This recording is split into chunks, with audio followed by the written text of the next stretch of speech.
Some say the world will end in fire, some say in ice. From what I've tasted of desire, I hold with those who favor fire. But if it were to perish twice, I think I know enough of hate to say that for destruction, ice is also great and would suffice.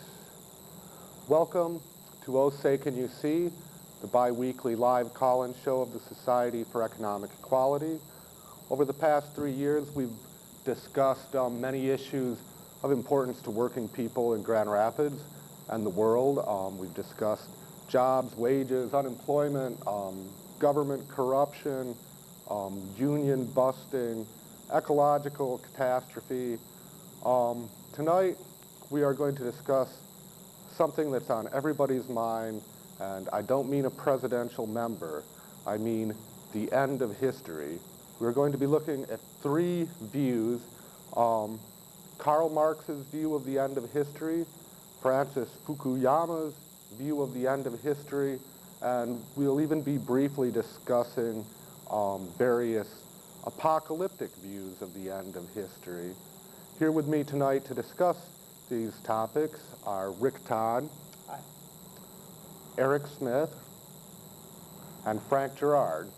Hello.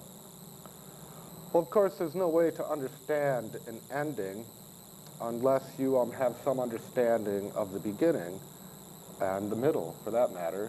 So before we begin the discussion of the end of history, let's discuss the beginning of history. What is history? When did it begin? What was going on before it began? And how did we get in this mess? And then we'll discuss how and when this house of cards might fall. Eric, would you like to begin? We've been discussing amongst ourselves the Engels theory called the origin of the family, private property, and the state. He was basing his insights on anthropology, and since his time in the 19th century, I think a lot of his insights have been borne out. That before the beginning of history, there really was a primitive communism. Before private property, before patriarchy, human beings lived without warfare. They lived without class struggle. Let's discuss that. Go ahead, Frank. Well, I was going to say probably no more struggle than you find in the average family, because that's what the social unit in a prehistoric society was. It was an extended family, and But they didn't have to fight over money or car keys. No, or they might fight over other things, the same as people do in families now. And but there was probably even less of that sort of thing, because a struggle for such an insecure and precarious existence didn't allow for a lot of fighting and battling among themselves. And so, you know, they were pretty much stuck with the problem of cooperating to get a living. And that's one of the interesting things. You know, during these hundreds of thousands of years, during which of prehistory, this is the period in which our species developed the ability to cooperate. Those people who say that competition is a natural thing among our species this is a ridiculous thing. What's natural among us is to cooperate, and we work together admirably, beautifully. In fact, our masters take advantage of this. You know, we obviously cooperate the working class cooperates in the production of everything that's worth having in this world, and our masters take advantage of this ability that we have to cooperate and work together in order to and use it for that ability.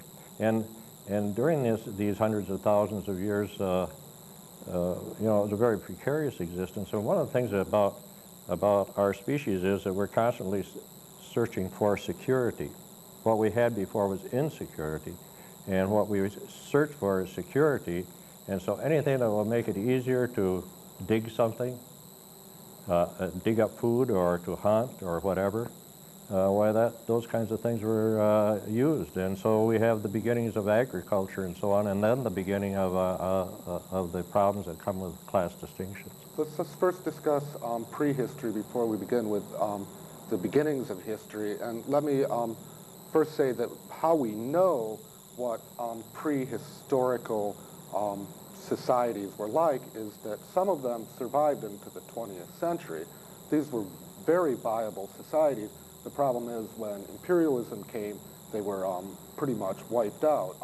The Kung Bushmen of the Kalahari Desert had no warfare until they were recently drawn into conflicts between South Africa and Namibia. If anyone's seen the South African comedy, The Gods Must Be Crazy, you might have a bit of an understanding of what their lifestyle is.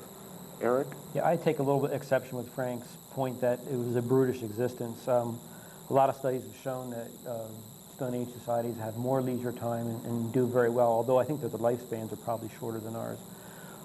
We also have the early invaders of North America's account, for example, of indigenous people. And one thing that sort of pokes a hole in Frank's vision of the brutish beginning of man in a communal state It's brutish. Okay, well, I said precarious. Was that they were described predominantly in two ways in these Western invaders' journals. One, like they said, they were described as having a terrible existence, just clinging to life on the one hand, yet on the other hand, they were lazy. Now, there's an incredible contradiction there. How can you be lazy if you're starving to death, if you're just working to barely get enough food? There's a real contradiction. So I think that there's a dramatically different lifestyle in Stone Age societies, but I think the American Indian had worked out a way of living that was successful, I think. Had a meaningful social existence. They didn't have a surplus of goods. Herds of buffalo aren't a surplus? Not in the sense of ownership of property. They didn't have herds of buffalo that they could send into their meat lockers. That's Frank. But you have to keep in mind also that nearly all of the primitive societies that people witnessed here in the United States and in North and South America, and did have agriculture. They were agriculture. They had were that. not truly Stone Age. Exactly. And when I say precarious, I wasn't suggesting that they starved all the time, but certainly the pre-agriculture of people couldn't be sure. That's why they developed agriculture, so they could ensure food, and that's why we tend to invent new means of ensuring plenty for everybody. Sure, I think that what you had said about searching for security is worth noting, because security, the search for security usually means a trade-off between security and freedom, and I think that that's certainly what we've seen, and we see to this day. Presently, there's a lot of talk about perhaps terrorist threats or whatever, and people are willing to give up certain freedoms in order to feel more secure. And I would say that it's this search for security that allowed what Lewis Mumford has termed the mega machine, the invention of civilization, which may be the beginning of history in the way that we mean it. It seems like those terms go together. We say civilization, the history of civilization. Without that sort of hierarchical institutions, you don't have history. Right. That would be our point, that before their class structure, people lived in basic equality. One year was much like any other year. There was little reason to write things down. There was no historical debts. There were no famous people whose names needed to be memorialized in stone. People had their songs and their stories. That's what their history consisted of. They lived in equality. They did not have surplus. Now, history, as we understand it, begins with surplus, because once you have surplus, then you have the question of who's going to control that surplus, who's going to distribute that surplus, who's going to create that surplus, and who is going to enjoy that surplus. The beginning of history, who would like to tackle that one? When and how did history begin? Well, I could talk again about, like I mentioned, the Lewis Mumford's term, the mega machine, where he argues that it's precisely this treating those constituent parts of society as just so many parts of a machine in a modern sense of the word. So the individuals within the society are reduced from their sort of personal integrity or whatever down to worker, eunuch, slave, whatnot. I think that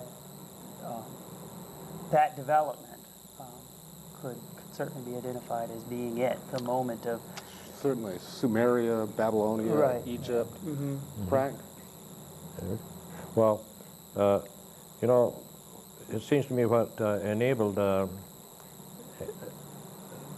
the storing and preservation of the surplus was the growth of grains, the grain agriculture. Right. And whether it was corn in the New World, maize or corn in the New World, or wheat or barley or oats or whatever in the Old World, it was that and the ability to store it, and thus in effect to store accumulated wealth. That in fact is the beginning of the mega machine, because it was that question of wealth and who's going to control it that started the beginnings of class divisions. I think that in these Oriental despotisms, as they're called, the river civilizations, Mm-hmm. of the Euphrates or of the Nile, there was also the need for lots of cooperation. In prehistory, people cooperated with people that they knew, who were of their family group. Mm-hmm. Now you needed thousands or tens of thousands, hundreds of thousands of people to cooperate for irrigation, for storing things, and this is the origins of our slave society, or the ancient slave society. So let's move on. Let's talk about those slave societies. Let's talk about the Romans. I'd like to say that I view it as a three-tiered jump up to where we're at now. The early Stone Age civilizations that were largely communal, and the participants in these cultures really felt that they were really part of nature. They viewed the animals and their surroundings as really no different from them. Actually, they believed that they were actually part of the environment. Agrarian society was the first step up to my view, and it was often referred to as the goddess period of time, probably 50,000 BC to 10,000 BC. It's noted by digging up a lot of figurines of goddesses and that kind of thing. Right. And that was, to my mind, a relatively benign manipulation of nature, but it was rising above nature and learning how to manipulate it for man's end. The third stage, to me, is a more destructive one, which begins around 10,000 BC and starts with these civilizations you're talking about, where there's a dramatic shift to much more warlike kind of activities and much more sophisticated technologies, iron making and such. And this is where I think your massive wars, the mega machine kind of wars, began to enslave other people.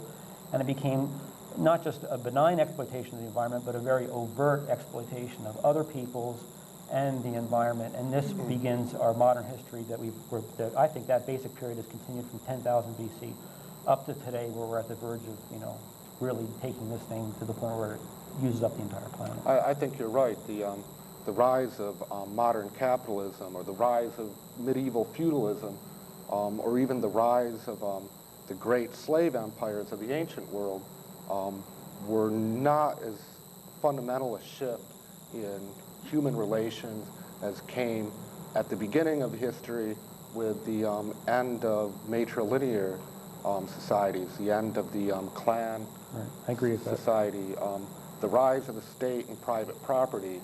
That is the phase that we've been in for 10,000 years. So what now?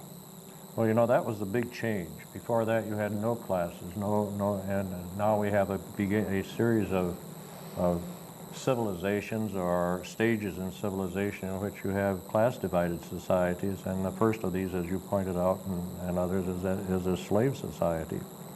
And we saw it.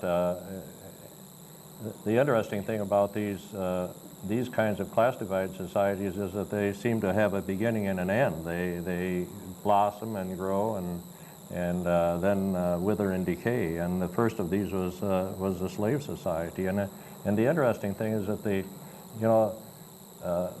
one most people who have studied any history compare the existing system to is Rome. Right. You know, the fall of Rome. You know, what were the characteristics of this corrupt, rotten system, decaying system?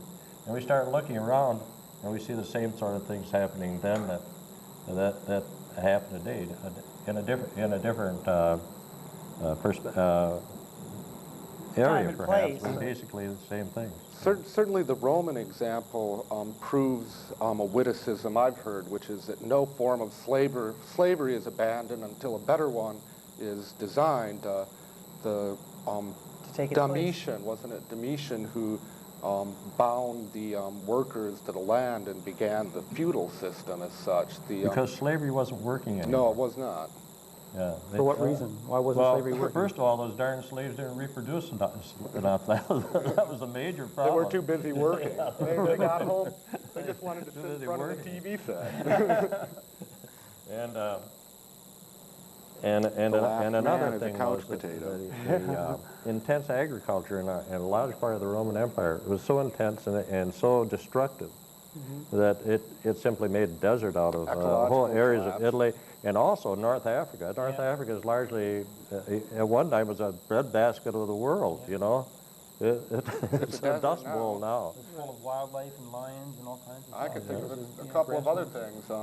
You had barbarians at the gates, and the slaves weren't too interested in holding them back. They were like, hey, welcome, you know, you're our salvation, you know, get these masters off our backs. In fact, slavery had pretty much destroyed what had been these conquering Roman armies, you know, that were so strong and so well disciplined and everything.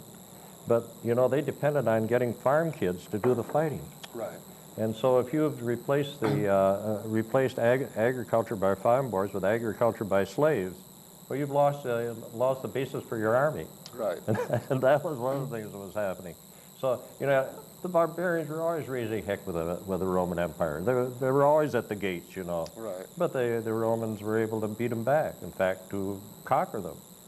Then with the Roman Empire being weakened by these internal problems, including slavery, why, you know, just as you say, the barbarians started overcoming. In fact, they ended up hiring barbarians to fight other barbarians, and you know, that's kind of a losing proposition. Another thing, the slaves didn't always just remain slaves. You know, you had some tremendous slave rebellions, and some of the most heroic stories of that we know of are like Spartacus and other stories about uprisings of slaves and how. Christianity. Good stories there. Christianity could be understood as a slave rebellion too. It's like, yeah, we can't beat these guys in the real world, so let's make up a heaven that we get to go to that they don't to. Well, and it we'll also- undermine them through their conscience. Oh, it was also- a slave religion. You better believe Yeah, it. and also through its early practice, as the Book of Acts describes, and they lived together and had all things in common. It was a return to a communal lifestyle that took power away from an empire that depended on everybody contributing their energies to the project at hand, empire building. That's an interesting point, Rick. I think we've sketched the beginning and the middle, and anybody who's really studied history, I'm sure, is following us so far. Anybody who's thought about this at all. So we're going to get to the end of history after this anti-commercial, and we will be taking your phone calls at 459-4881. 459-4881. In the meantime, sit back and check this out. Okay? Anti-commercial. Oh, Rolling in.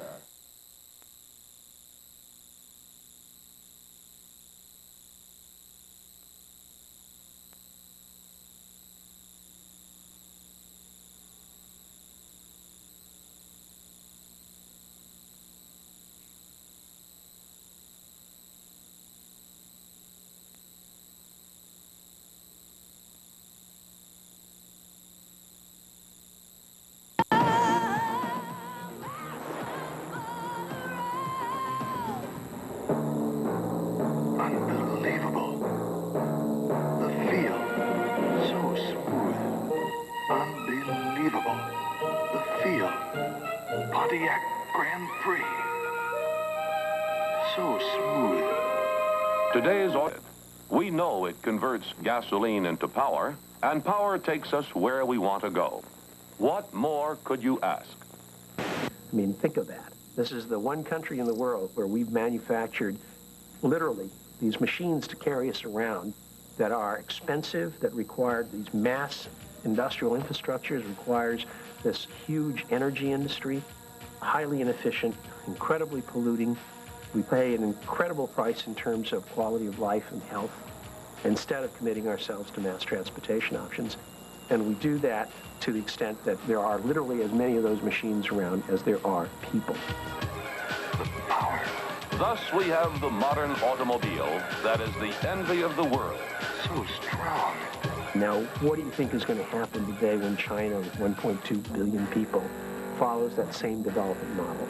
When China becomes laced over with ribbons of freeways and every Chinese is driving a car, 1.2 billion people. You have to understand that there are currently only about 4 or 5 million cars in China. Now, to a capitalist, to a businessman, that's an opportunity. It's a chance to create the world's biggest car market. It's a chance to cash in on the big one. There's not going to be a larger car market in the world. And that mentality is blind to the fact that it also means the death of the planet. But then, you're not a bug. Remember, nothing happens until someone buys something. Unfortunately, that's life. Suddenly, this begins to take on a more sinister overtone. I mean, we live in a culture where things come from and where they go to is to a large extent invisible to people. And that to a large extent, the process of consumption is something which is represented to us again and again and again. The winds of change are here. As something to desire, as something beautiful, as something sexy, as something that will bring you success. You change your style and your point of view. And in that sense, probably the number one enemy against ecological responsibility and environmental awareness is advertising and consumerism. As long as we have an institution whose professional purpose is to promote consumption, we're never likely to engage in the kind of reduction in consumption that's probably necessary in order to really come to grips with our ecological fate. Welcome back to Say Can You See, the bi-weekly call-in show of the Society for Economic Equality. I'd like to invite you to our movie at Friday at 7:30 p.m. at the Institute for Global Education, which is 1400B Lake Drive, behind an unnamed pizza purveyor. The program will either be Revolution, a red comedy, or Children of the Revolution. There seems to be some confusion about what movie we'll be watching. Our discussion tonight is the end of history. The ecological end, the Marxist end, Fukuyama's end. Let's talk about that. Frank, what's Marx's view of the end of history? Well, Marx viewed history as a sequence of economic systems, and the first one, of course, which we discussed, the very long prehistory, in which our species simply existed as in tribal societies, and then slavery. And then when that had simply worked itself out, no further progress was possible for it, and the system began to decay. Well, you had another one arising on the ashes of the old, feudalism. The slaves are transformed into serfs in many situations, and you had a kind of an interesting community development here, because what had been this great empire with roads and all kinds of means of communication and political structure and all that simply dissolved in the face of the collapse of the system. And you had a feudal lords and a very decentralized kind of a society, and interestingly enough, a much lower population as a result of problems involving health problems, plagues and that sort of thing. And so you had the development of this feudal society, and then that beginning to decay, and we have the beginning of capitalism. A different the serfs, the labor system that had first been slavery and then serfdom. Now we have wage slaves. We have workers being paid wages under capitalism. The growth of capitalism, and now Marx would argue that when the possibilities of progress under capitalism are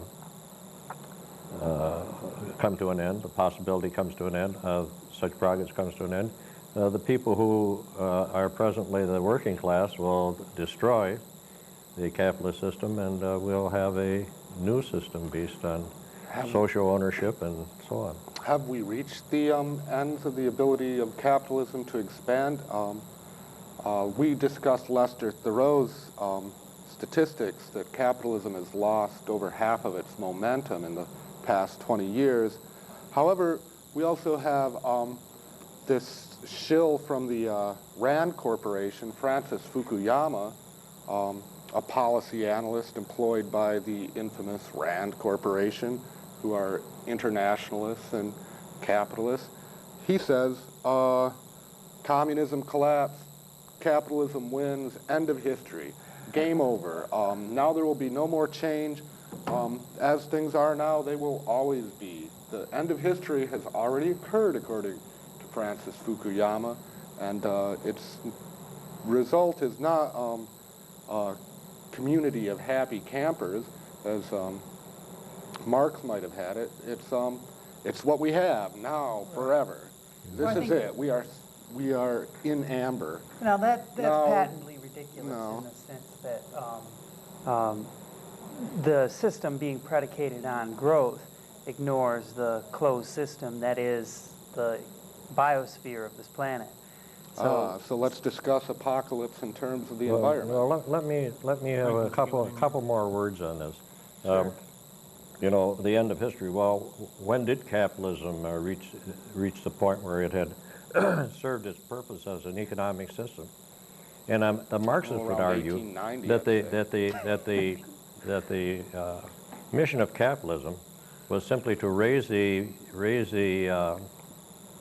standard of living of people. In other words, we can produce like crazy now, and simply because of the industrial development that took place under industrial and technological development that took place under capitalism. So we can produce it, and we have enough so that everybody can have plenty. We can produce goods enough to serve the needs of everybody, but we don't serve the needs of everybody.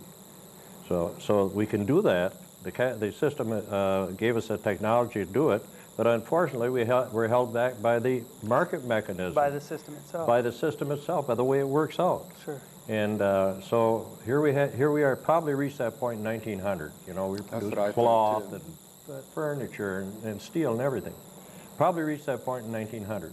But now, you know, we can't move because this confounded system itself is in the way. It's about like slavery was at the time of the Roman Empire. Mm-hmm. So here you have this thing holding us back, and so that we have millions of people in the world who don't have employment, who can't live, who don't get enough, even enough to eat. And why? Well, because of this crazy system, this insane system that produces only when the market is such that they can sell goods at a profit. Right, and technically that's where that bottleneck of the demand for goods and services, the ability to produce them, being there and not being able to satisfy the demand, is the false scarcity produced by the money supply, the money system. It becomes a bottleneck against actually providing goods and services. Yeah, the money system and the whole marketing system. Right, right. Excellent point. If you'd like to join our discussion concerning the end of history, our telephone number here is 459-4881. 459-4881. Now, you guys just made an excellent point, and it's a point we've made on this program before. There is enough for everybody to have a decent life and yet over half the world is living in poverty, abject poverty, and starvation most of the rest But of the people capitalists will are say- in some sort of The capitalists will bondage. say it's because capitalism hasn't reached them yet. That's what they're going to say. And how do you answer that charge? Well, it's reached them from above. I mean, Frank? Well, I would argue that capitalism has penetrated every part of the world. You know, one of the interesting things is, you know, a system probably doesn't reach its a point where it starts to collapse until it simply penetrates every available space, and I think that that's what capitalism has done. Certainly. You know, what peasant economies are left? Because that was the alternative to wage working is peasant economies.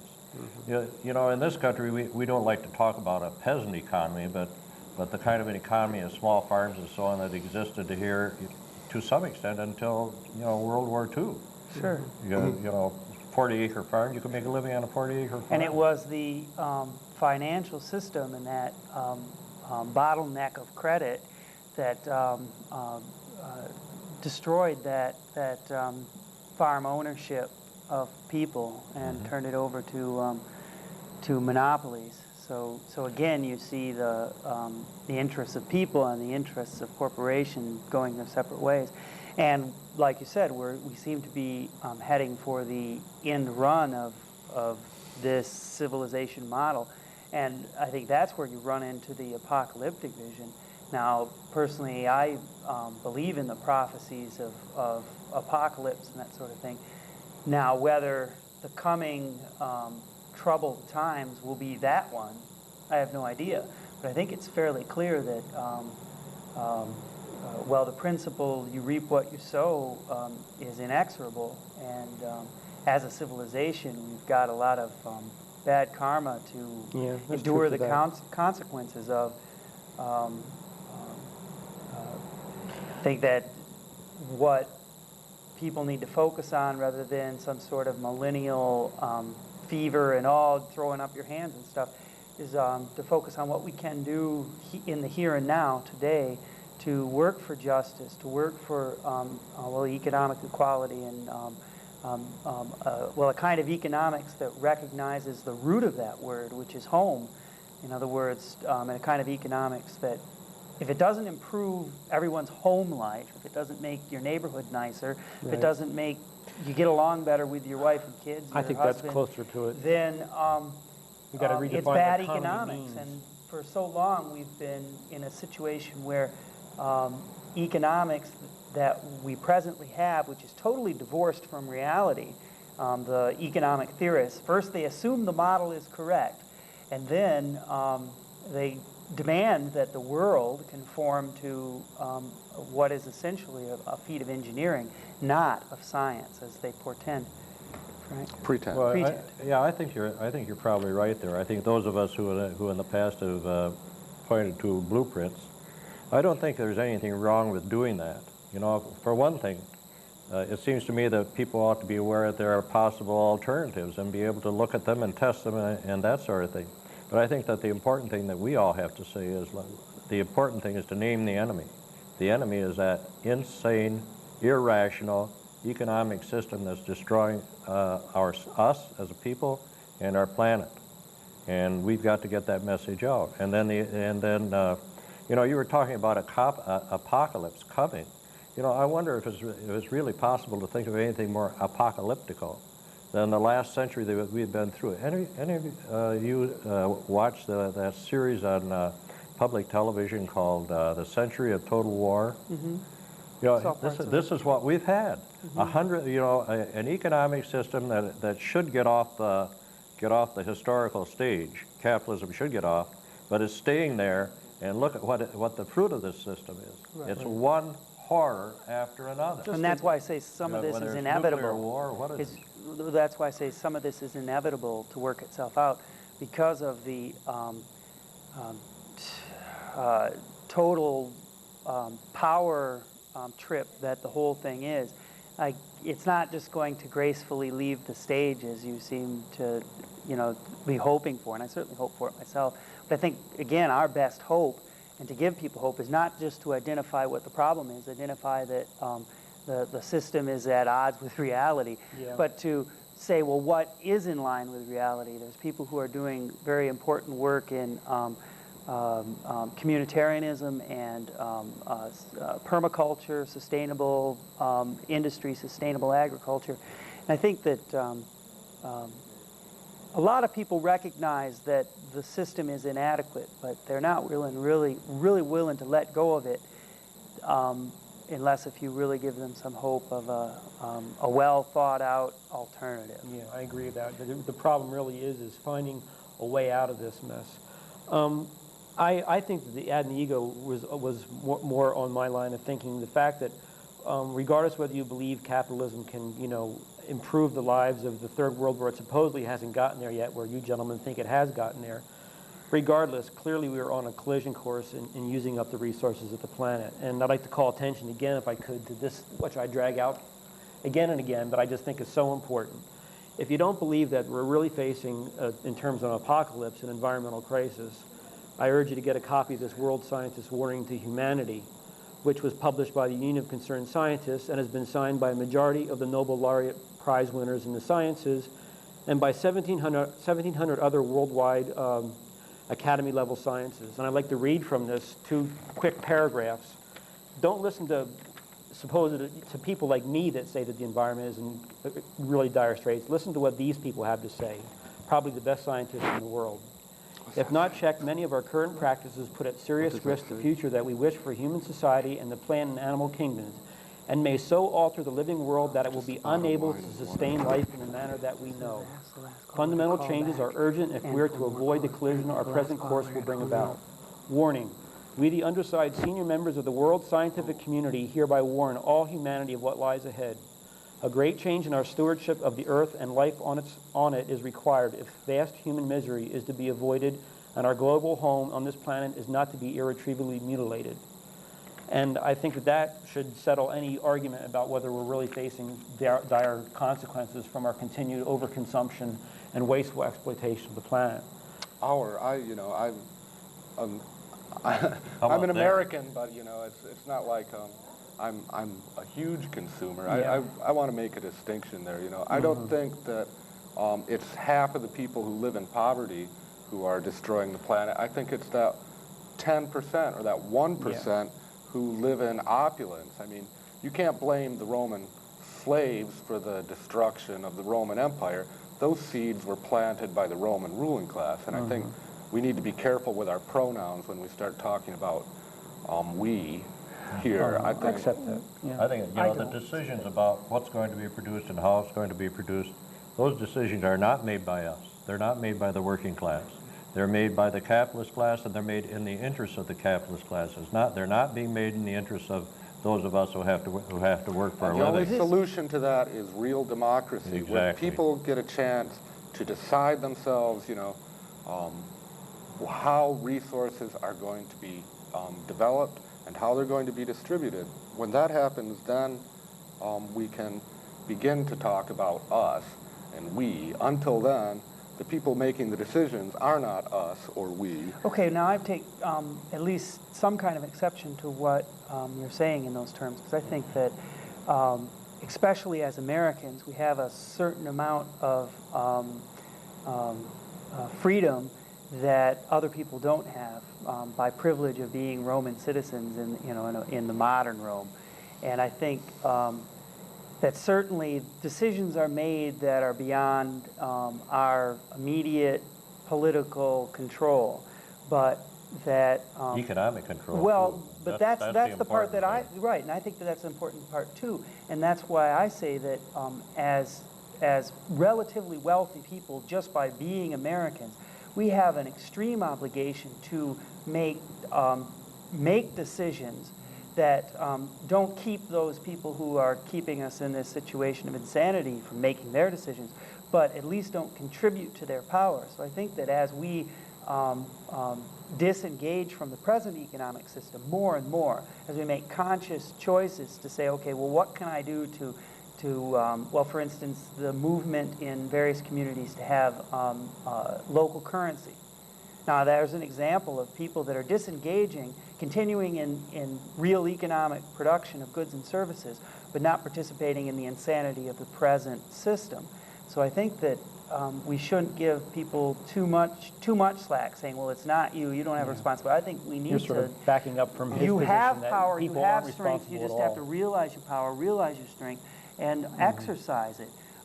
And as Americans, we have the obligation to do this more than anybody else on the planet. Well said, Rick. Because we have the flexibility to. We have the flexibility. We are very privileged. We have people the wealth to expend on it. I can give up some of my luxuries and turn that into micro enterprise. I can turn that into let's say, an electric system to get my house off the grid. There's an example of something you can do. You free yourself from, being the death culture. The death culture. Well, or you can make a decision to come here every 2 weeks and appeal to the channel surfing couch potatoes. The last man.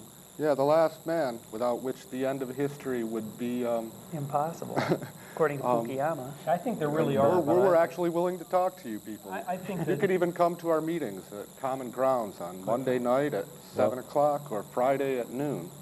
We'll talk to you.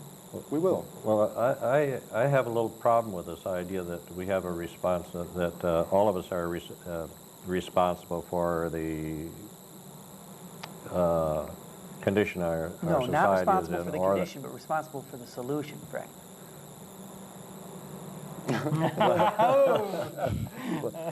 You mean, but what you seem to be suggesting is that people ought to simply withdraw from this consumer society somehow, and I think that what you're asking is an awful lot. Simply because this is a cultural thing. This is not the kind of thing where you can simply make decisions like that. Not easily. Not easily. You better believe it. Most of us live in families. We have children. We have responsibilities to other people, and it isn't quite so easy to to dig your own garden and get off the grid and all that sort of thing. I'm not saying that it's easy, Frank. I like electric lights anyhow, and I don't see why in the heck we can't use the good things that this society has produced. Sure, well, I didn't say no electric lights. I don't see any reason at all why we have to have a lower standard of living. No, I'm talking about a higher standard of living. No. It's something no, honestly, I think that when you have an economic system that you control, that you and your neighbors control together, you have something that, first of all, gives you a much better feeling, a greater feeling of satisfaction and control of your destiny. And right, the idea that a good standard of living can only be produced through this mass man, sort of mass culture sort of thing, I think is loses sight of the fact that the result of the contradiction between worshiping individuality as we do in our culture, but catering to mass man, is to depreciate all our satisfaction in life, and so I'm not doubting that it's very difficult to achieve this, but the fact of the matter is it's an ongoing movement. There are people who define themselves all over the political spectrum who are engaging in permaculture, who are engaging in communitarianism. In its mildest form, there's a burgeoning movement of co-housing, which... what movement? Co-housing. Okay. It's sort of the mildest form of communalism. Yeah, right. And so people are doing it. Not that it's not difficult, but I would say that what would be more difficult would be to try to reform the system. Not that I think we should leave the political fight, that we shouldn't be involved in electoral politics, but we need to recognize that political power springs from economic power. That's why our politicians are so inaccessible to us, and they're very accessible to those who give them money. Right. Can I put a plug in here, speaking of permaculture and stuff? Please, Eric. At IGE on March 24th, I just hooked it up today, I'm having somebody come from Kalamazoo, a sister Jenny, who has been trained in permaculture and eco-villages and the like. And we're going to have a discussion at IGE on Lake Drive, which I think we gave the directions to earlier, on 7 p.m. Tuesday, March 24th. So if anybody would like to look at the solutions to getting out of this mass society that Rick was talking about, and finding a real economy, an economy where there is real security and real satisfaction, and not the hollow kind of consumerist insanity that we presently are all sort of hooked into. I encourage you to come out to IGE, and we'll explore that issue and perhaps have more discussions about permaculture in the future, which is, by way of a very important movement, I think, in finding the solution to this crisis. I feel that it's incumbent on me at the moment as moderator to repeat the plea for callers. I know you're out there because you always approach me on the street afterwards and want to talk about it. So why don't you call in and discuss your ideas now? 459-4881. Share them with all of Grand Rapids. And to get back to the topic, which is the end of history, the point I would like to make is that there are some pretty unhappy endings waiting for the society that cannot solve its current problems. On the other hand, there can be a number of fairly happy endings for any number of possible solutions. Now, Rick's solution is to plant a seed of a new society even here, and to let the old society collapse around itself, and those who have the skills will survive into a new age, perhaps. Another possibility would be to politically seize the means of production instead of taking yourself off the grid. Grab hold of the grid. Grab hold of the grid. Now, this seems to be the debate we're in right now. Now, if you come to IGE, you can talk to Eric's guest about one peaceful way of perhaps getting off the grid, getting into permaculture. Let's hear Frank's idea. How are we going to get a hold of the energy grid? How are we going to get a hold of the mega machine and transform it into something life-affirming rather than life-destroying? Well, you know, who runs a mega machine now? Our class, from top to bottom. We do all the work. All the useful work that's done in this society is done by working people. I'm talking now about wage-working people. I'm not talking about capitalists and CEOs. We do everything that's worth doing, and we have all the skills and we have all the ability. And you know, these parasites, these lice that ride on us, and suck the blood out of the system and out of us as workers do nothing useful. So it doesn't matter what you're talking about, whether you're talking about the actual grid, the engineering, taking care of it, or you're talking about agriculture, you're talking about whatever you're talking about, is done by working people who don't own it, and are kept from using it in a way that would satisfy the needs of everybody, who are kept from this simply by the laws and the accumulated past of this capitalist economic system. We don't have to get off the grid, and we don't have to go in for raising potatoes in our backyards. We can take over the means of production and produce for use. Frank and I argue about this a lot, and my answer to that is that I'm all for eliminating the exploitation of the worker by the capitalist class. But if we do not have the recognition of our common heritage with the natural world, the workers somehow manage to get the means of production working for them, and they still don't understand our relationship within this finite globe, we will still destroy everything in ourselves. And that's my big concern about your view of things. Right. Frank, you called the ruling class, the elite class on this planet, parasitical. What needs to be recognized is that the physical infrastructure, the kinds of technology, not technology itself, but the kinds of technology that were developed to serve the interests of this elite class are parasitical in and of themselves. Very well said. Parasitical on the biosphere of the planet. So, parasitical on culture. One of the things that what the present economic system is doing is it's liquidating the capital, ecological capital, and the social capital, causing eventually, in the end, seeing the collapse of their own system through really short-sighted. But you know, we're not going to be able to turn that around. and we're not going to be able to change those kind of decisions in the direction and focus of this technology until we control it, until our class controls it. We have to get it out of the hands of those people, out of the hands of that ruling class.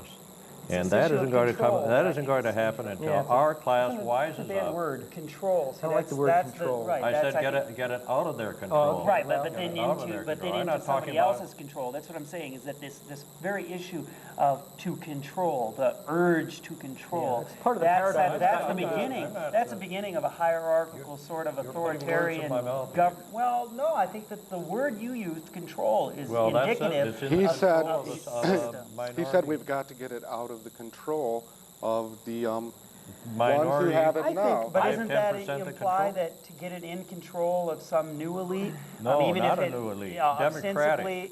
Right, but democratic concern we have, is always going to be some guys who say, okay, we're the government now, so we have the coercive authority to do this, and we're doing this for your own good. See, this is what concerns me about that program. Could lead to another is that another state capitalist kind of thing. The 20th century and certainly the 19th century too both seem to have taught us that revolutions betray themselves. And so a revolution that attempts to seize the levers of power, to seize the means of production, I think inevitably betray themselves because, first of all, the revolution itself was carried out by violence and not by love. And second of all, because it didn't get to the heart of the matter, that it's a systemic problem, that it's in the very way that we organize the means of production, the actual physical infrastructure that we use to express technology. Technology can be expressed in a lot of different ways in the way it has. And what we're buying into to say that, well, we just have to deal with what is, because that is technology, is we're treating as if it's a natural phenomenon instead of an engineered thing. And we could re-engineer it to an entirely different specification. Then what do you want to do, Rick? Do you want to simply destroy the old technology? Well, Because that's the message I'm kind of getting. No. I want to develop technologies that are not destructive, and I believe that these technologies would, in a very real economic way, outcompete the present technologies. Very well said. People would leave the consumerist culture in order to move into a communitarian culture because they would see that those people are less neurotic. They're much more satisfied. They eat better food. Their relationships with their loved ones are better. People would leave in droves. And then consequently, the present system would just collapse because nobody's participating anymore. Or it will inevitably, even if this doesn't occur, even if my hopeful dreams don't occur, collapse under its own contradictions, which is, certainly a frightening possibility for me. But the thing is that if we allow that to happen without making preparations to make a transition, the chances of being able to set up a democratic, just society afterwards, I think, will be further from us. You are more likely to slide into a warlord type situation, a fascist type situation. Corporate feudalism. Well, that we already have. Do we have a caller?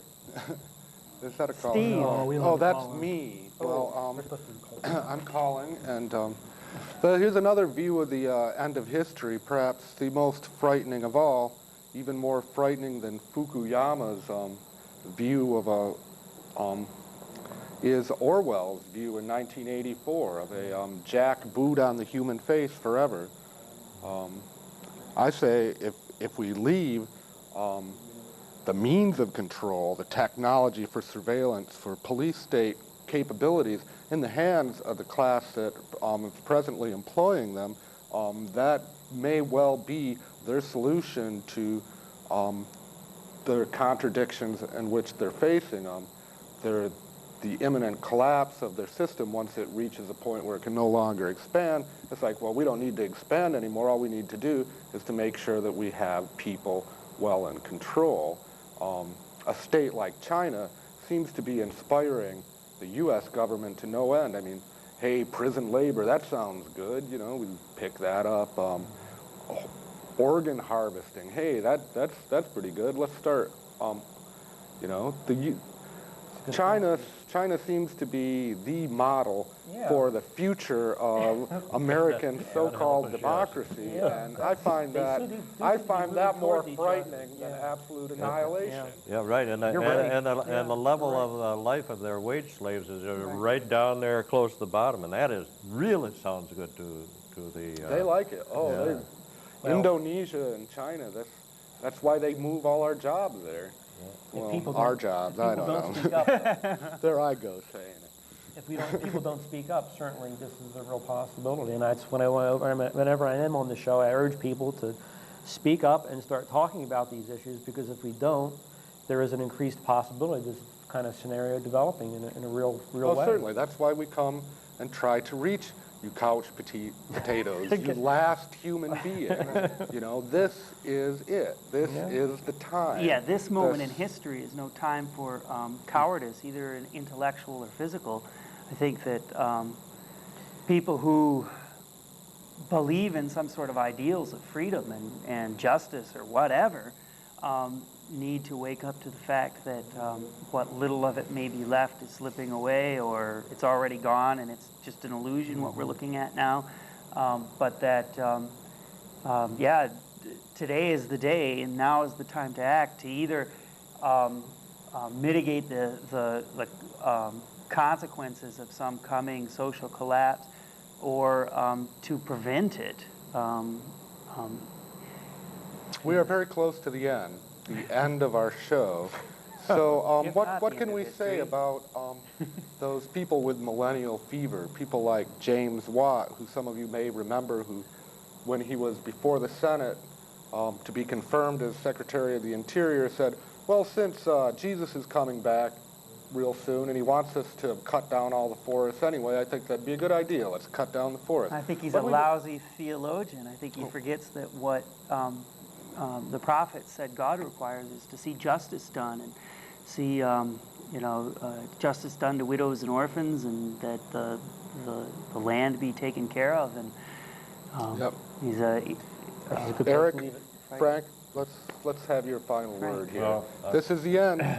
Okay, this is well, your last chance. I think the end of history is just about upon us, and I think there are all kinds of signs. And if you look at the fall of the Roman Empire, one of the interesting things is the sexual depravity of the emperors. So.